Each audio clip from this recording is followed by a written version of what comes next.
Guillermo Fernández Vara ha intervenido esta noche en un acto público en Mérida en el que también le han acompañado el ministro de Agricultura, Luis Planas, la consejera del ramo, Begoña García Bernal, y el alcalde meritense, Antonio Rodríguez Osuna.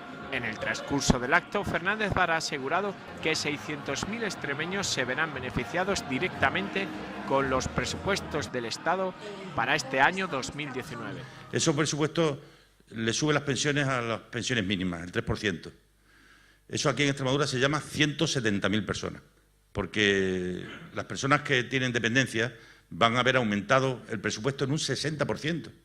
Y aquí en Extremadura, alrededor de 25 millones de euros vamos a tener más para las personas. Esos son 10.000 personas, más que van a poder recibir las ayudas a la dependencia.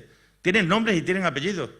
Y un presupuesto social de estas características, que aumenta también el sueldo a los empleados públicos, que aumenta el salario mínimo interprofesional para muchas personas, que donde más se nota es donde el salario mínimo es más bajo, hace que aquí en Extremadura haya 600.000 personas del 1.070.000 que aquí vivimos, que van a ver a final del mes de enero directamente influenciados sus ingresos como consecuencia de las decisiones que el Gobierno de España toma.